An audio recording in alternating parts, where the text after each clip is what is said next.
Bismillahirrahmanirrahim. Assalamu alaikum everyone.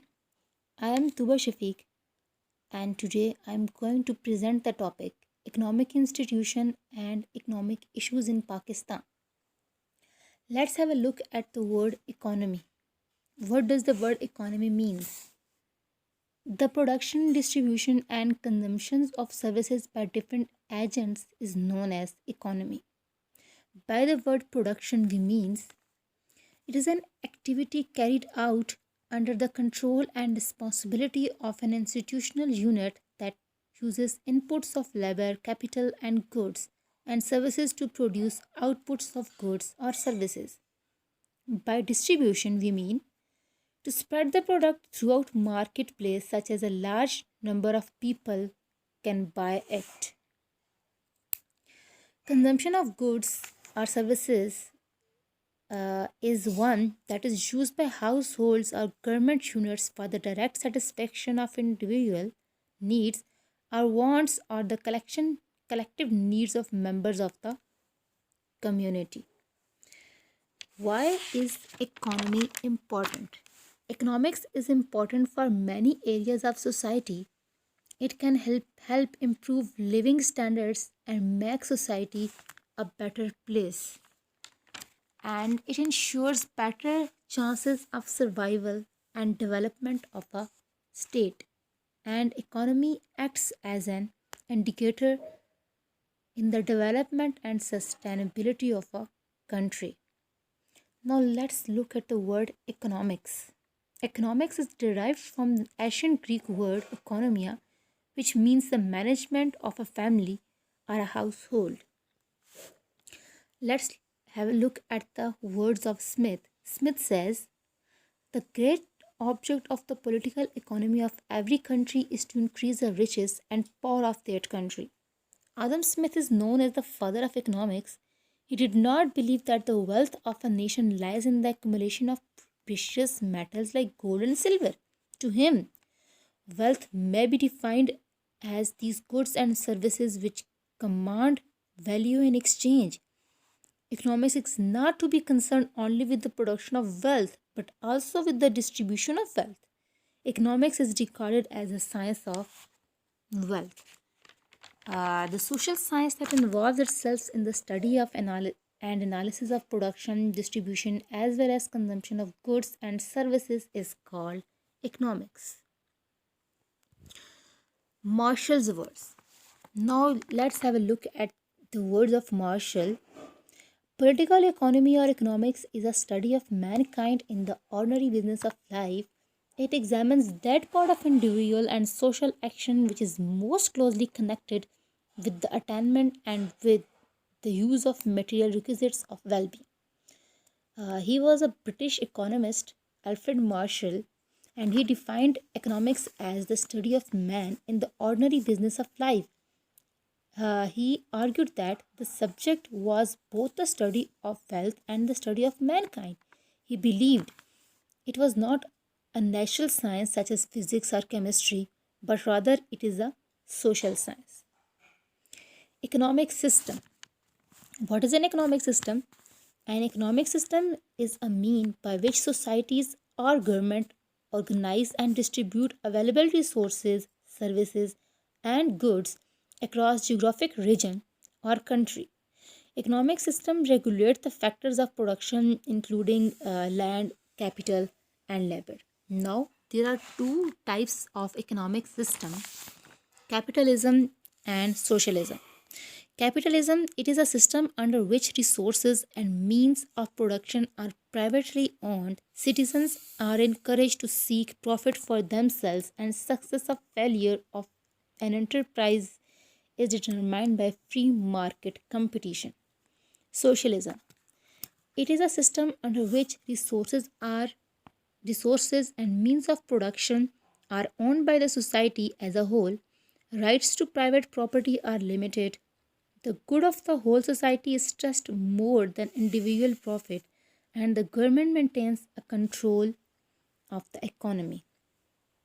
The example of capitalism can be seen in the United States. The United States is one of the most purely capitalistic societies in the world.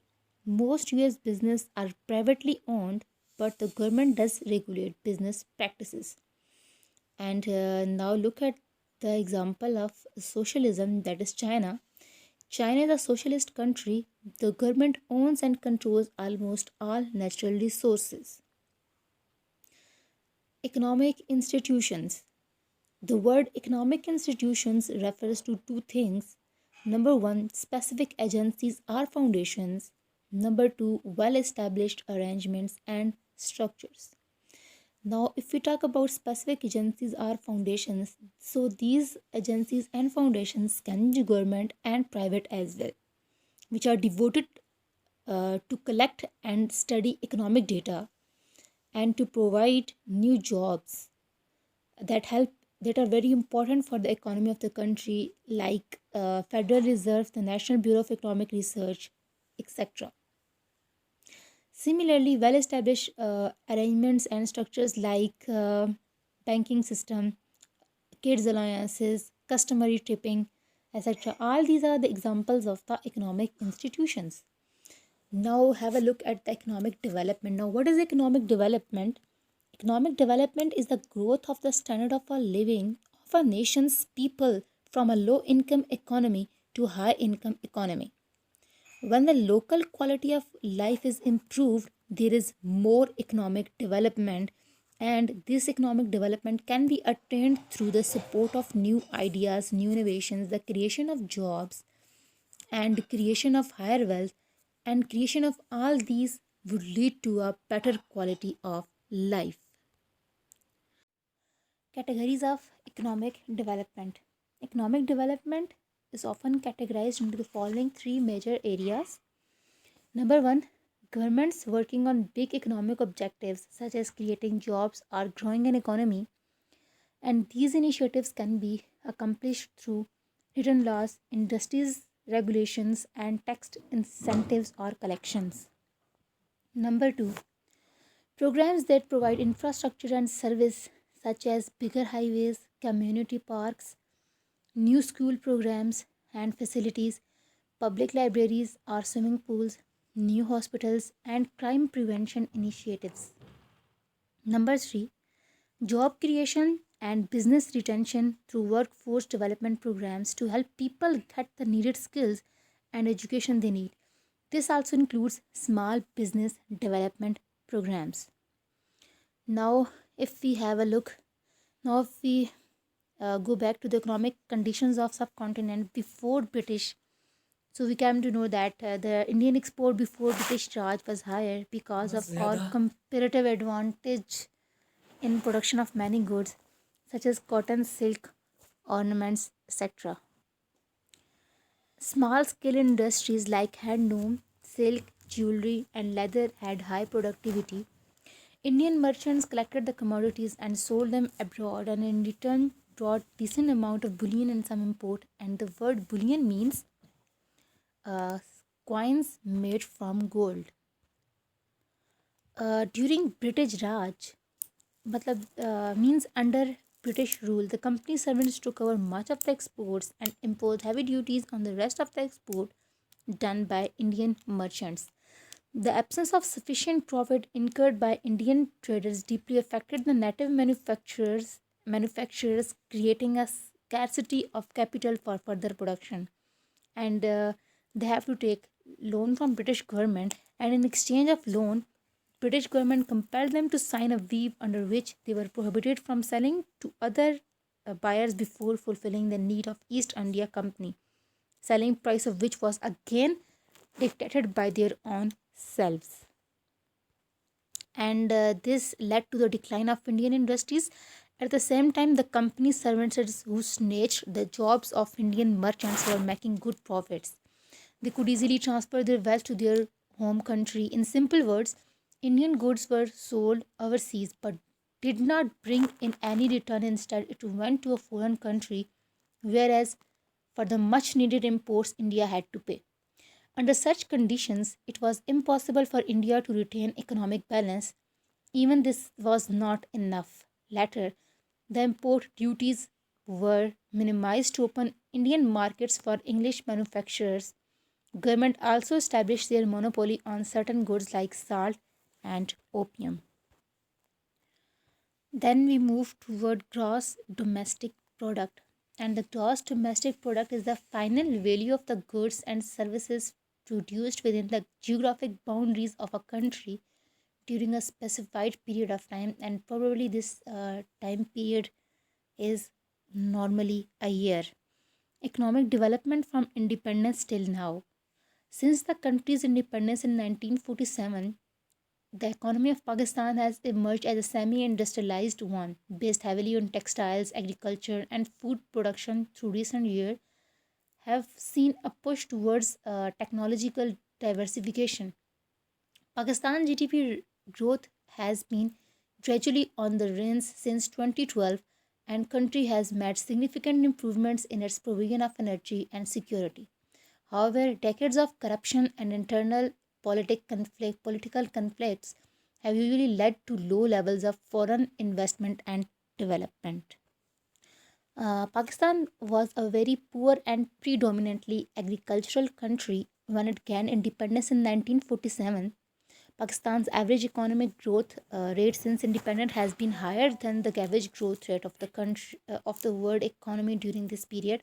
And average annual real GDP growth rates were 6.8% in 1960s, 4.8% in 1970s, and 6.5% in 1980s. Industrial sector growth, including manufacturing, was also above average.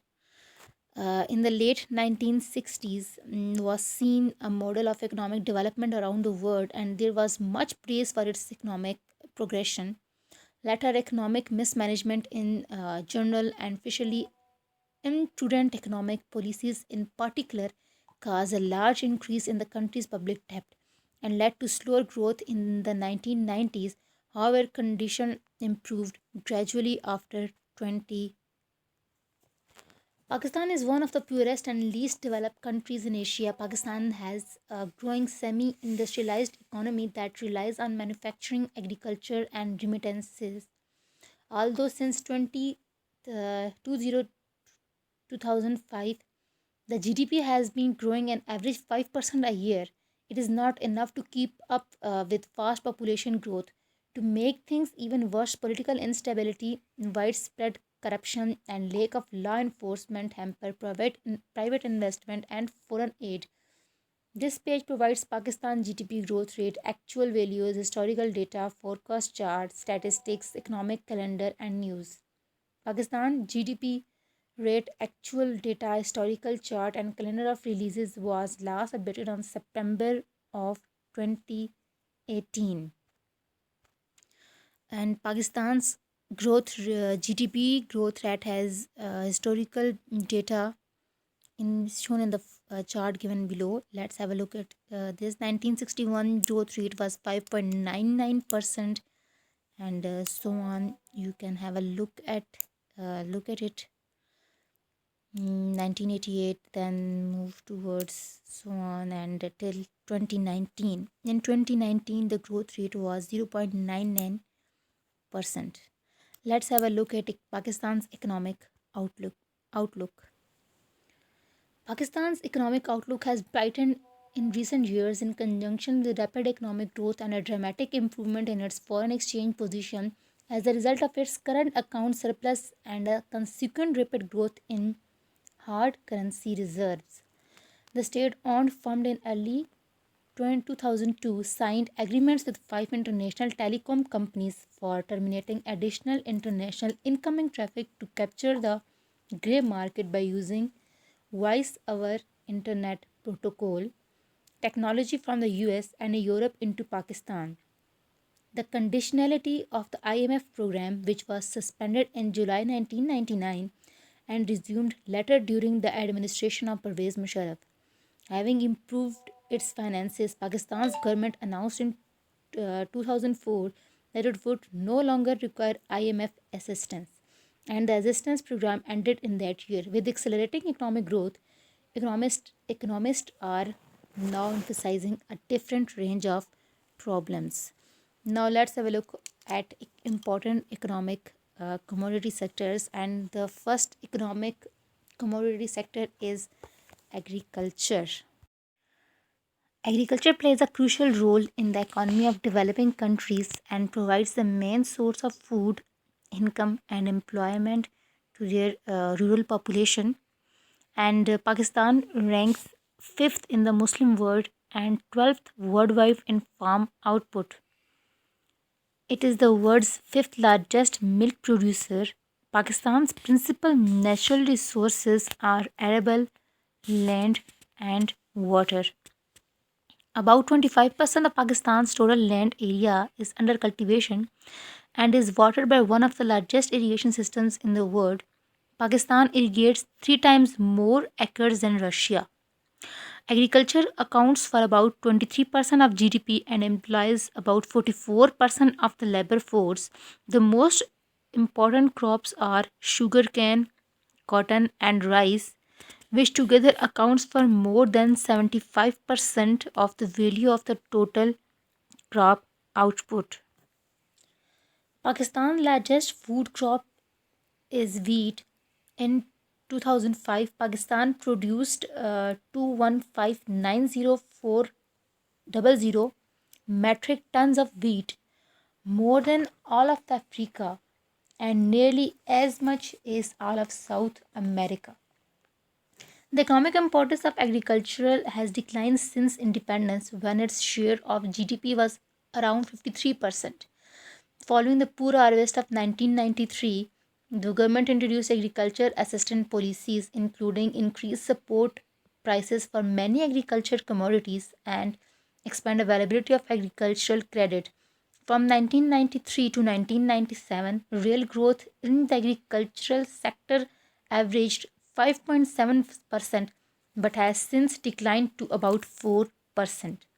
Agriculture reforms, including increased wheat and oilseed production, play a central role in the government's economic reform package. According to 2005 FAOSTAT,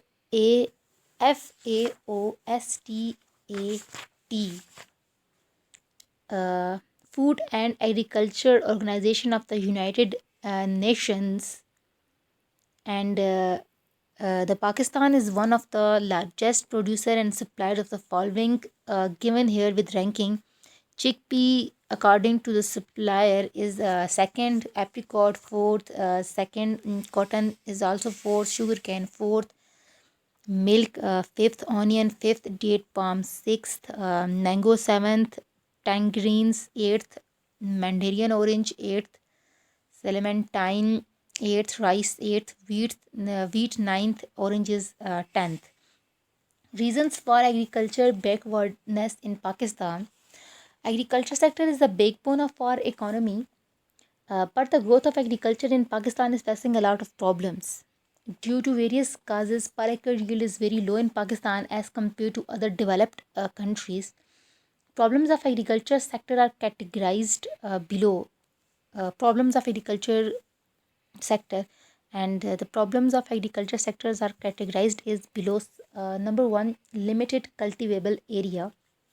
The total area of Pakistan is about 79.6 million hectares, out of which only 23.7 million hectares area is used for agriculture purposes. About 8 million hectares area is idle and unutilized. There is vast subdivision and fragmentation of land holdings. As a result, modern technology cannot be applied in agriculture sector. Waterlogging. Number 2, waterlogging and salinity. Waterlogging and salinity are twin problems of agricultural sector due to salinity. Deposits of soil and land have appeared on the surface of land and they have adversely affected the performance of agricultural sector. Waterlogging and salinity affect about 0.10 million acre of land in every year. It is not only waste of land but also reduction in productivity. Number 3, slow growth of allied products. Allied products refer to those production which are not agricultural but indirectly help the farmer to improve his living standard. Pakistan is insufficient in the production of fruits, milk, poultry, fisheries, livestock, and forestry. As a result, not only our food quality is poor, but also industries such as furniture, textiles, and dairy cannot be developed. Number 4, low per hectare yield. The most important problem of agriculture is its low yield per hectare for almost every major crop. 45% of labor force is engaged in this sector in Pakistan, while it is less than 5% in developed countries. But other countries of world are getting higher yield per hectare due to use of modern technology and trained labor. Number 5, inadequate infrastructure. Rural infrastructure like roads, storage facilities, transport, electricity, education, sanitation, and health facilities, etc., is inadequate to meet the requirement of growth of agriculture. Total length of farm to market road is not only shorter, but their condition is also poor. Many villages have no metal lead road at all. Electricity is available to only 3 by 4 rural populations. Number 6, uneconomic land holdings. Due to increasing population and division of land under the law of inheritance, land holdings are subdivided over and over again. The result is that very large number of farmers have has less than 2 hectares of area. Moreover, holdings are scattered. It is difficult to use modern technology on small pieces of land. Old methods of production. Number 7. No doubt, mechanization of agriculture is increasing in Pakistan, but in most of the areas, the old implements are still being used for agriculture production. Old and orthodox techniques of production cannot increase the production according to international levels. Number 8, inadequate supply of agricultural inputs. The supply of modern inputs like high yielding variety, seeds, chemical fertilizers, pesticides, mechanized machinery, etc., not only costly but also inadequate and irregular in Pakistan. Numbers of fertilizer producing units are just 10 in Pakistan. Number 9, lack of irrigation facilities. Shortage of irrigation facilities causes a serious limitation in the expansion of crop area in Pakistan. The lower water supplies, losses from water course in the fields are the serious problems of farm sector. Actual service. Number 9, lack of irrigation facilities. Shortage of irrigation facilities causes a serious limitation in the expansion of crop area in Pakistan. The lower water supplies, losses from water course in the fields are the serious problems of farm sector. Actual surface water availability is 91.8 million acre feet. Number 10, inadequate agricultural research. The average crop yield in Pakistan is very low as compared to the production levels of the advanced countries of the world. In order to raise the potential of agricultural production, there should be continuous improvement in the research for agricultural growth. Total agricultural universities and colleges are only 16 in Pakistan. Problems of land reforms. Land reforms have been implemented against the will of people. There is an urgent need to conduct a proper land reform for improving agricultural growth. Due to this problem, agricultural production cannot increase to desired level. Number 12, defective land tenure system. Defective land tenure system is also responsible for low yield per acre in agricultural sector. Landlords are and feudal lords live in posh urban areas, while tenants and peasants have no or less incentive for their hard work. So, the productivity in agricultural sector remains low. Number 13, subsistence farming or farmer is attached with subsistence farming. A huge of portion of production is consumed at farmer's own house to support large family. Hence, less portion of the production is available for market supply. It causes low income of the farmers. Farming is not conducted at commercial level in Pakistan. Number 14, low cropping intensity. Cropping intensity means the number of crops grown on a piece of land in one year. At the present stage of our development, there is low level of cropping intensity as compared to advanced countries. Cultivable area under double or multiple cropping is inadequate in Pakistan. Number 15. Improper crop rotation. Proper turning round of crops is essential to re-establish the fertility of the land. The constant cultivation of one crop or two exhausts the fertility of the soil. Proper rotation of crop is necessary in order to restore the fertility. So now let's have a look at suggestions and the steps for agriculture development. And the following are the measures and suggestions which can uh, take place to improve the agricultural sector. Number one, supply of agriculture credit.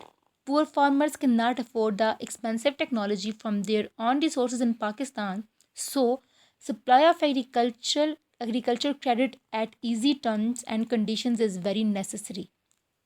An amount of rupees 85,85177 million is distributed by commercial banks in 2009, and rupees 49 billion was distributed by Zarai Taraqqiyati Bank Limited. Zarai Taraqqiyati Bank Limited issued credit or rupees 37.4 billion during 2010 to 2011. Number 2, waterlogging and salinity control. Waterlogging and salinity destroys about 1 million acre of land every year in Punjab and Sindh. It reduces our cultivable area. For this purpose, installation of tube wells, repair of canal banks, and drainage of water, etc. are needed. The Ministry of Agriculture proposed in invest rupees 18.5 billion with the objective of converting 2 lakh acres of irrigated land to drip and shore irrigation system. Construction of number 3, construction of dams. Sometimes due to heavy unwanted rains and floods, agricultural productivity is destroyed. To tackle this problem, it is necessary to construct dams and bands on rivers. Number 4, provision of HYV seeds. High yielding variety seed is not available at suitable price in Pakistan. So farmers have to depend upon low quality of seeds that causes 20% reduction in total production. Government should provide HY seed at minimum price in this case. Number 5, mechanization. Farm mechanization is necessary to remove the problems to agriculture sector. Sowing, cultivation, and harvesting of crops through agriculture machines increase the productive quality and quantity. Agricultural research. Research is compulsory to remove the backwardness of agriculture sector. Major agricultural colleges and universities are only about 16 in Pakistan. Government should increase the research work in the field of agriculture. Agro-based industries. Agro-based industries like poultry, fisheries, dairy and livestock should establish. These industries indirectly lead to improve the agriculture sector. Tax concessions. Number 8, tax concessions. Mechanization is necessary to remove the problems of agriculture sector. Government should give tax concession on imports of agriculture technologies to enhance the process of farm mechanization. Number 9, training of farmers. Our farmers are illiterate and ill trained, so their efficiencies are poor. Government should start special education program for farmers and give them training about farming. Number 10,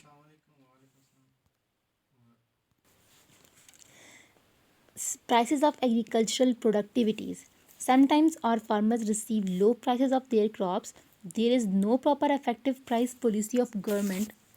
Government should set reasonable prices of agricultural productions to develop the living standard of farmers. Conclusion. Being an agrarian country, agriculture sector of Pakistan's economy is still backward. Use of modern techniques, provision of credit facilities, basic infrastructure, and agriculture research facilities are needed to remove all the problems of agricultural sector. Industry. Industry is the group of manufacturers or businesses that produce a particular kind of goods or services.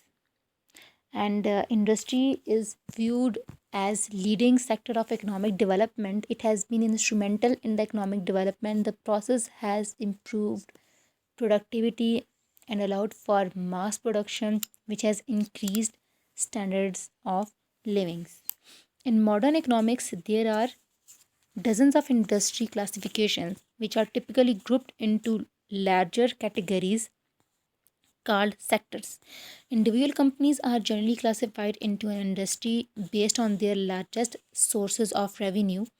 For example, while an automobile manufacturer might have a financing division that contributes 10% to the firm's overall revenues, the company would be classified in the automaker industry by most classification systems. Pakistan ranks 41st in the world and 55th worldwide in factory output. Pakistan's industrial sector accounts for about 24% of GDP. Cotton textile production and apparel manufacturing are Pakistan's largest industries, accounting for about 66% of the merchandise exports and almost 40% of the employed labor force. Other major industries include cement, fertilizer, edible oil, sugar, steel, tobacco, chemicals, machinery, and fruit processing.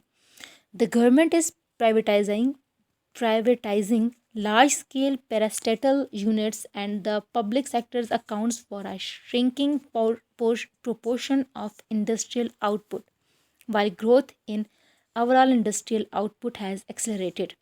Government policies aim to diversify the country's industrial base and bolster export industries. Industrialization plays a vital role in the economic development of an undeveloped country. The historical facts reveal that all the developed countries of the world broke the vicious circle of the underdevelopment by industrialization. Pakistan, being a developing country, also wants to achieve higher standards of living for its masses. It has therefore embarked upon various programs of industrialization.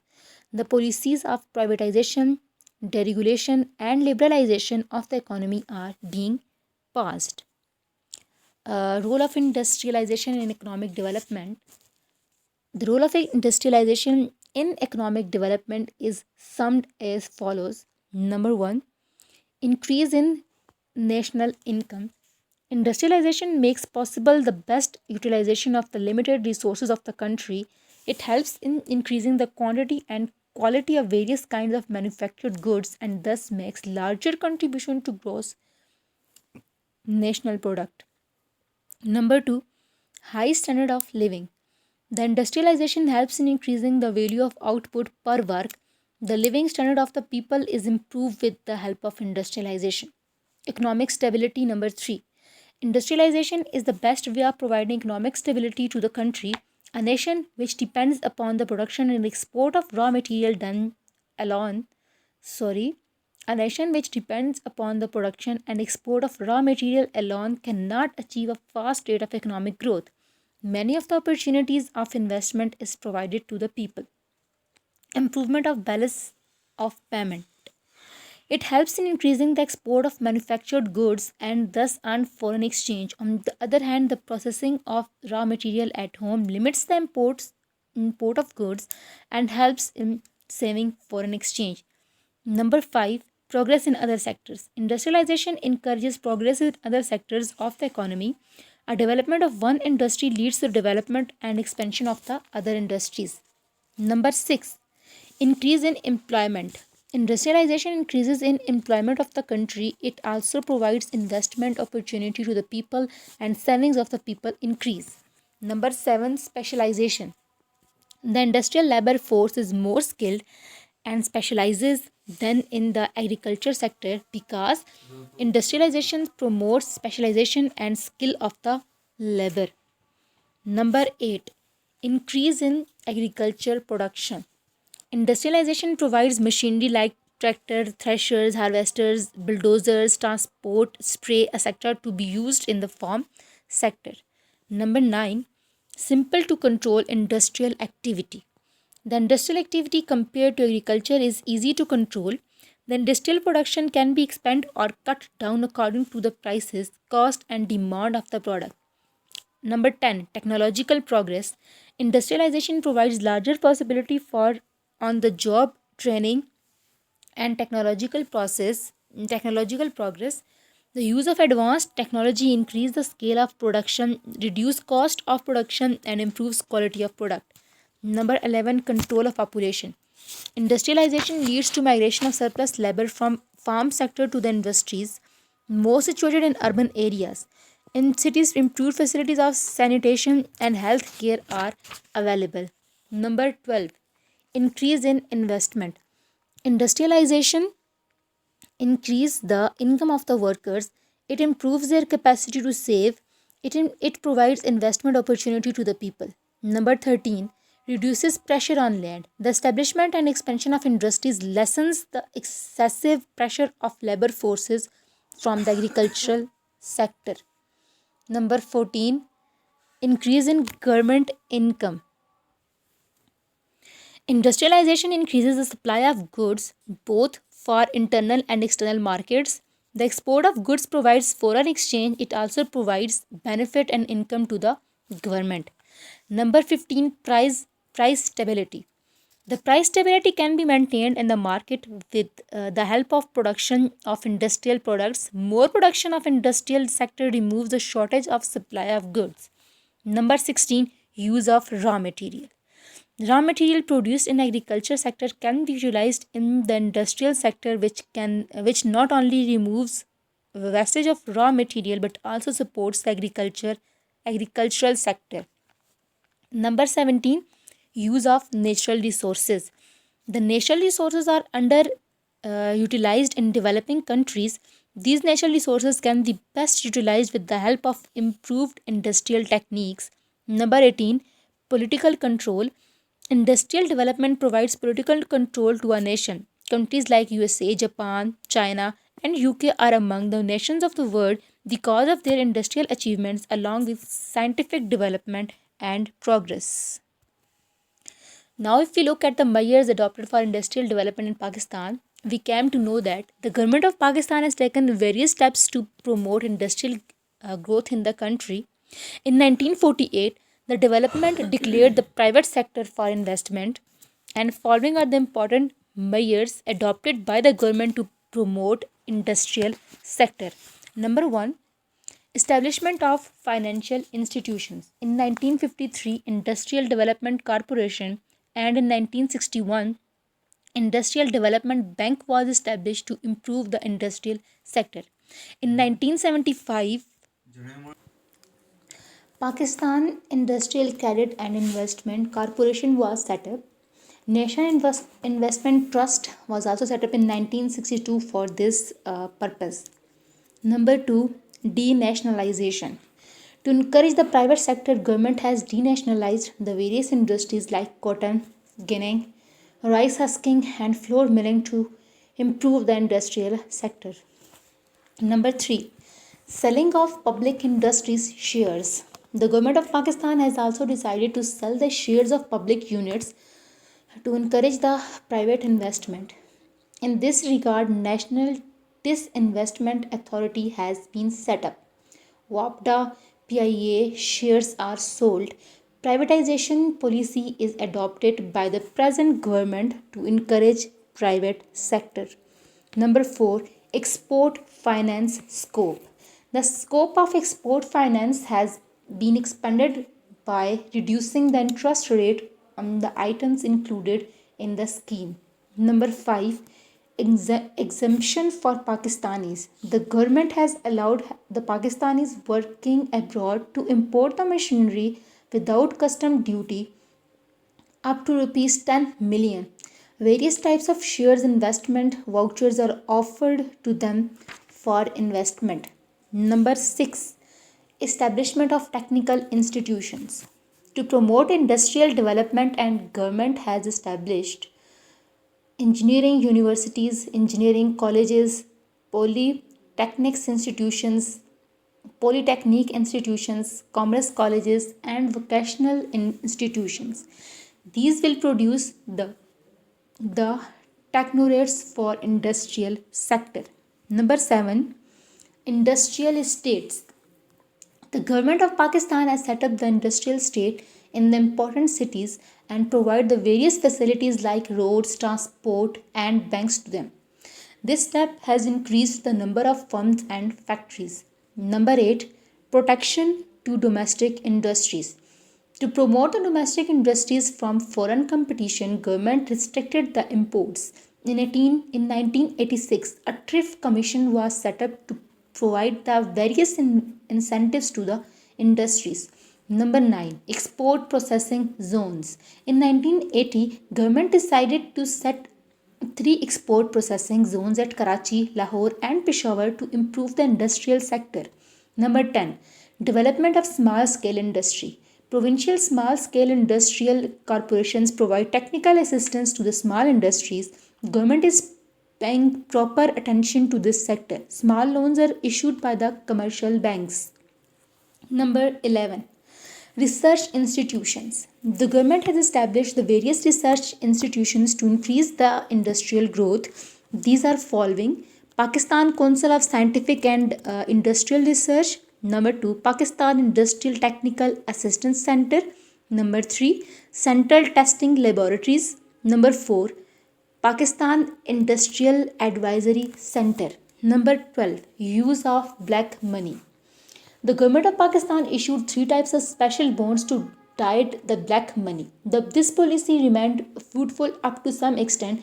This amount was used for the productive purpose. Number 13, incentive for foreign investors. To attract the foreign investors, various incentives has been given to the foreigners. In this regard, government has provided full security to the foreigners. Number 14, private investment sanctions. There was no linear government sanctions up to rupees 70 crore investment. It encouraged the rate of investment in country. Permission for private banks. For the development of industrial sector, government is also considering the establishment of private banks. Mehran Bank, Bank Al Habib, etc. are working in private sector. For example, number 16, changes in income tax system. The government of Pakistan has also changed the income tax system to encourage the industrial sector. Number 17, tax holiday. In the seventh year plan, all the country was announced a tax-free zone for 4 years to increase the new industries. In the backward areas, the tax holiday period is for 8 years. During 2000 to 2001, new incentives were given. Number 18, private companies and banks. Government of Pakistan has allowed the private sector to establish the private investment companies. This setup of government has encouraged the industrial sector. Now private banks are playing very effective role in the country.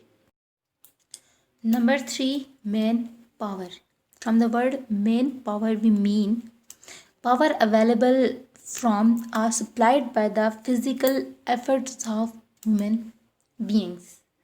And the population explosion in Pakistan could prove to be constructive rather than destructive just by reaching our economic priorities. Pakistan is one of the largest labor and manpower resources in the world due to its large population, that is sixth largest in the world. Pakistan level force is 57.2 million, making it the ninth largest country by the available human workforce. About 43% of this labor is involved in agriculture, 20.3% is in industry, and remaining 36.6% in other services. This human workforce is the greatest asset of Pakistan that could be employed in international markets after appropriate training. In this way, Pakistan could earn a huge amount of foreign exchange which can revolutionize the current economic map.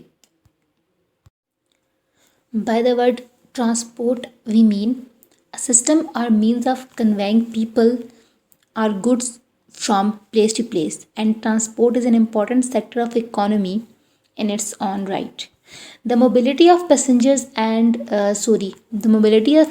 is fundamental to economic and social activities such as manufacturing, commuting, distributing goods, or supplying energy.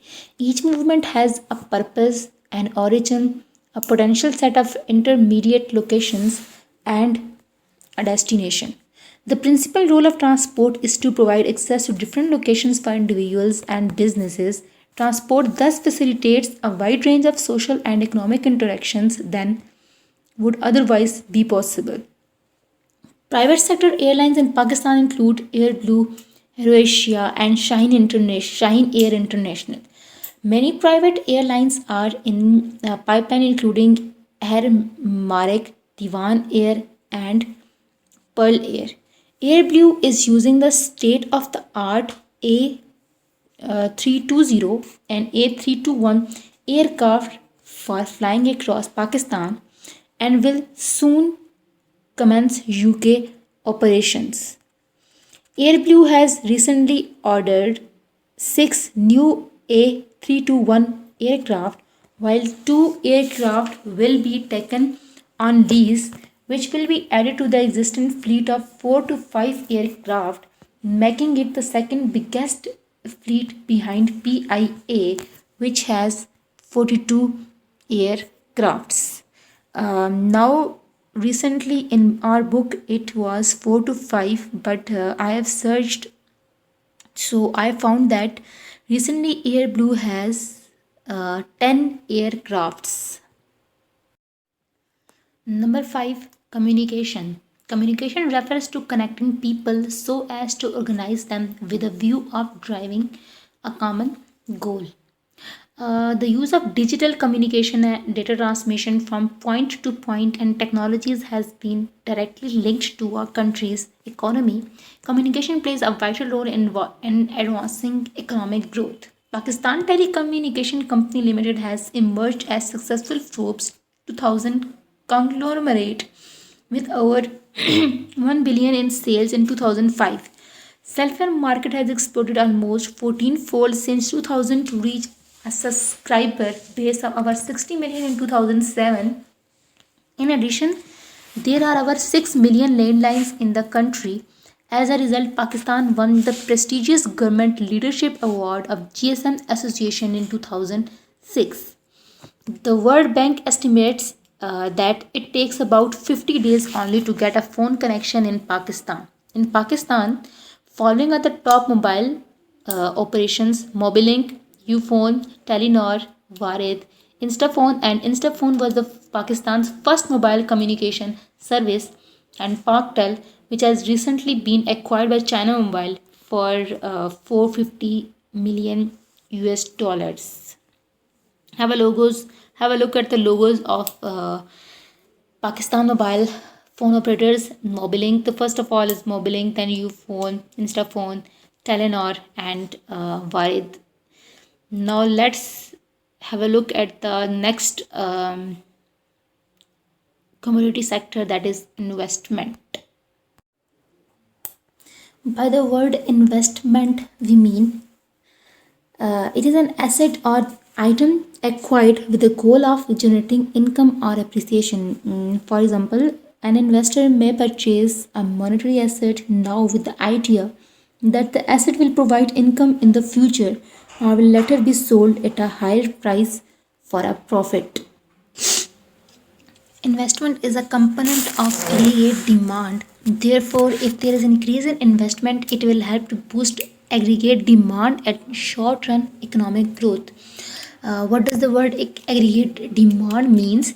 It means the total demand for goods and services within a particular market.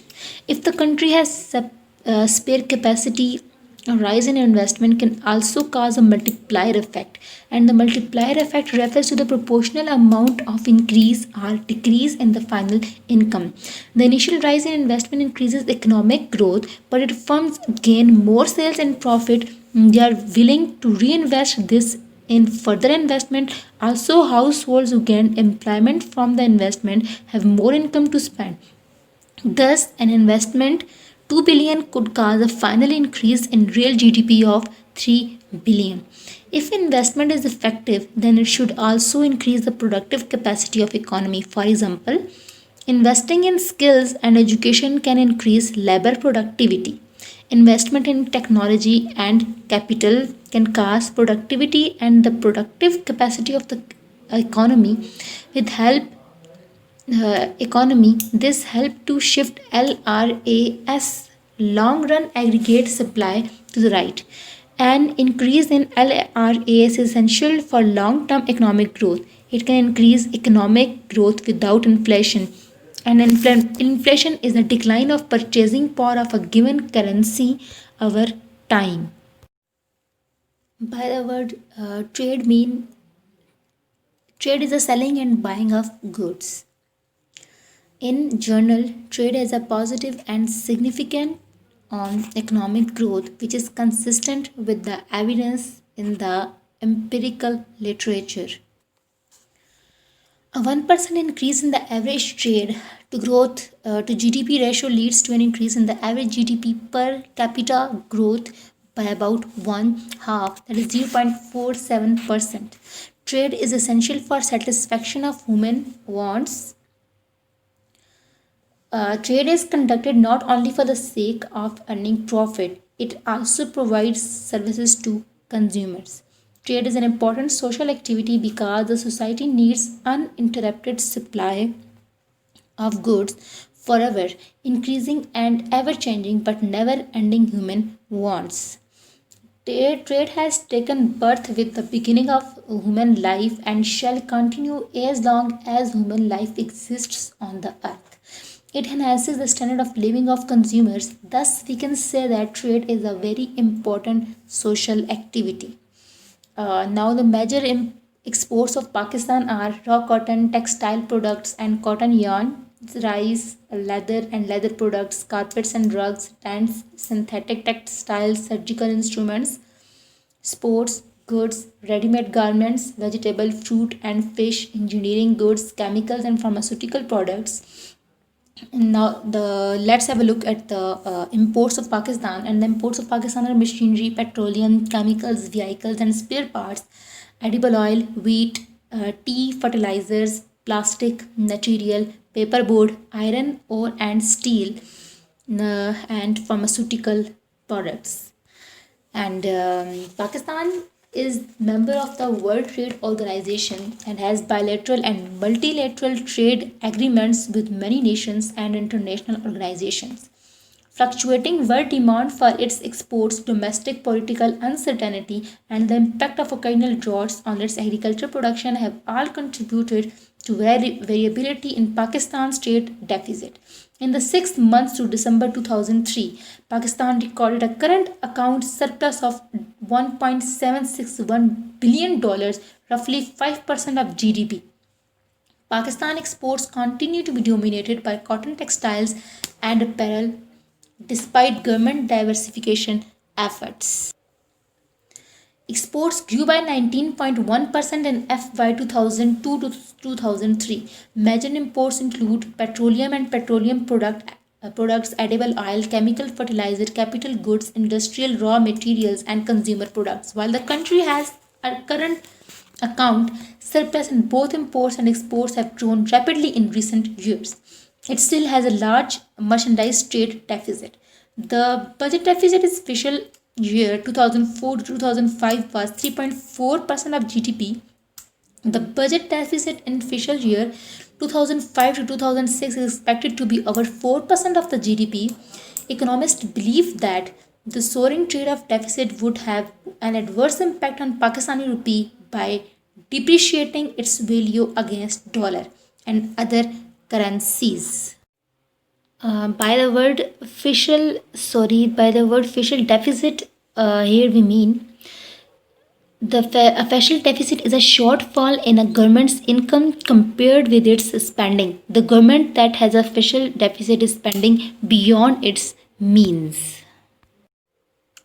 By the word horticulture, we means the art or practice of garden cultivation and management. If we look at the importance of horticulture, we came to know that Horticultural farms are an integral and important component in the economy of a nation. Horticultural crops constitute a significant segment of the total agricultural productions of a country. The importance of horticulture can be substantiated by its benefits like high export value, high per unit area yield, high returns per unit area, best utilization of waste land, provision of raw material for industries, etc. Tourism. Tourism is the activities of people traveling to and staying in places outside their usual environment for leisure, business, or other purposes for not more than one consecutive year. It is one of the fastest growing sectors of the world economy. Tourism development may promote economic growth both directly and indirectly. First, by stimulating the growth of other sectors, and second, by increasing domestic incomes and effective demands. Role of education in the economic development. Education. Education क्या है? What is education? The process of receiving or giving systematic instructions, especially at a school and university, is called education.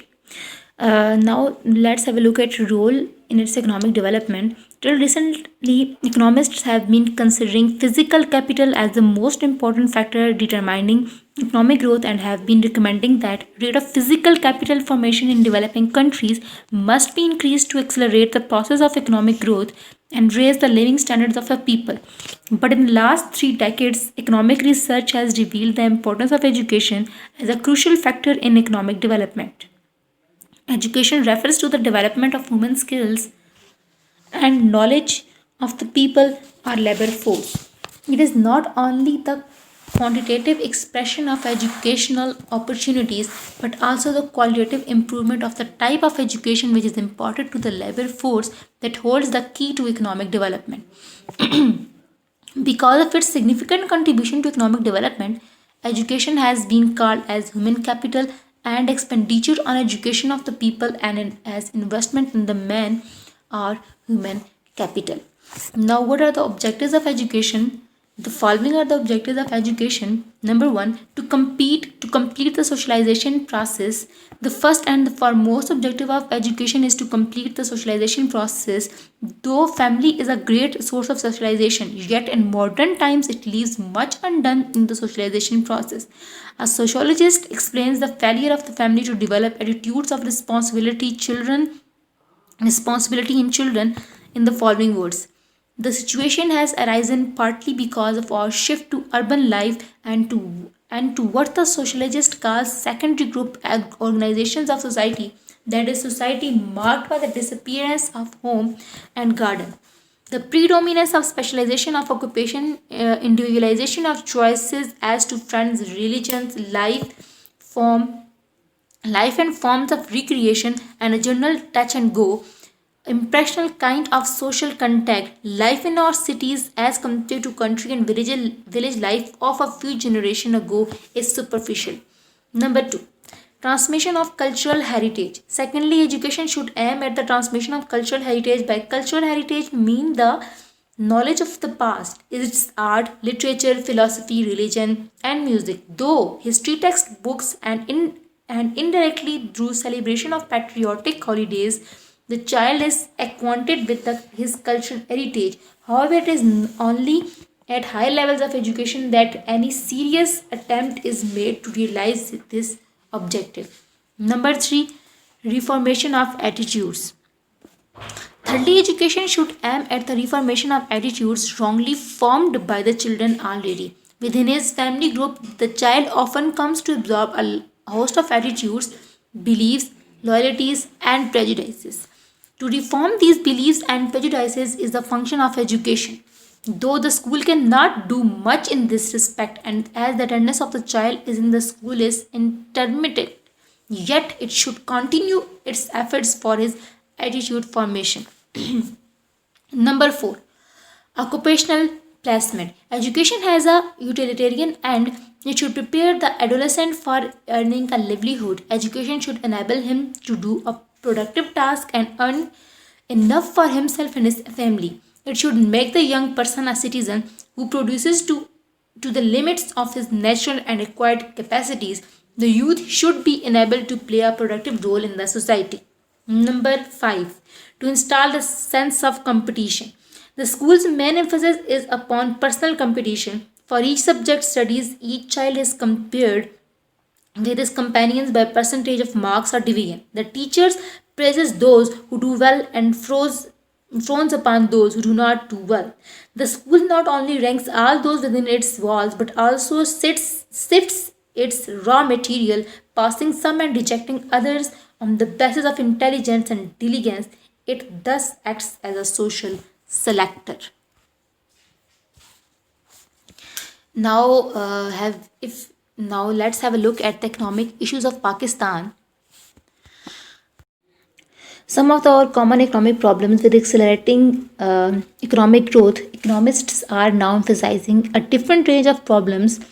Or some of the economic problems are capitalism at its extreme, taxpayers, no budget implementation, external loans, political instability, no implementation of foreign aid, and inflation. Pakistan's economy continued to face challenges of fiscal policy, monetary policy, power crisis, law and order situation, low export and high import, and lack of tourism. Fiscal policy. Fiscal policy is the means by which the government adjusts its spending and revenue to influence the broader economy by adjusting its level of spending and tax revenue. The government can affect the economy by either increasing or decreasing economic activity in short terms, and the main objective of official policies are to sustain economic growth, reduce poverty, job creation opportunities, investment in physical and human capital. And monetary policy will have to play an active role in moving the country towards better economic management. Foreign reserve currency printing of rupees is also a problem and create inflation. Monetary policy impacts the money supply in an economy, which influences interest rates and the inflation rate. It also impacts business expansion and exports. Business expansion, net exports, employment, the cost of debt, and the relative cost of consumption versus saving, all of which directly or indirectly impact aggregate demand. Power crisis is the most significant problem which has affected the growth of state adversely.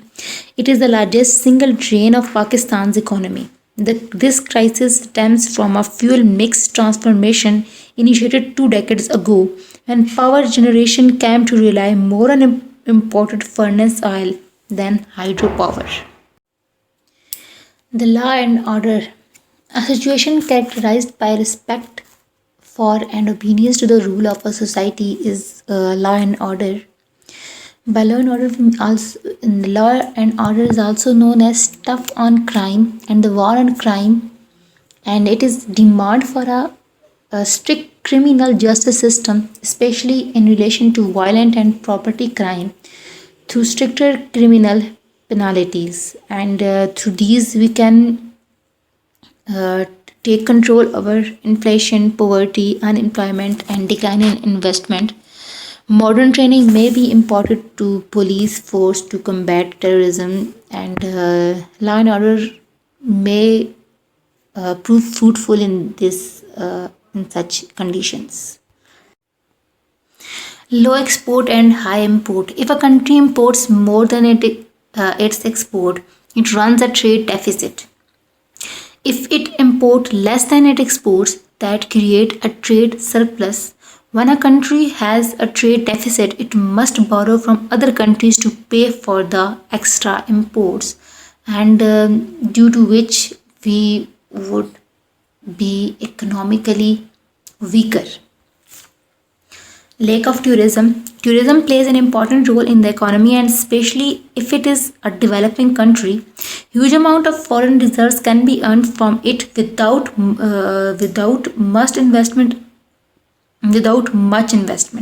But unluckily, in Pakistan there is lack of tourism, and due to which there is not development in economy from tourism commodity, which is an important commodity sector.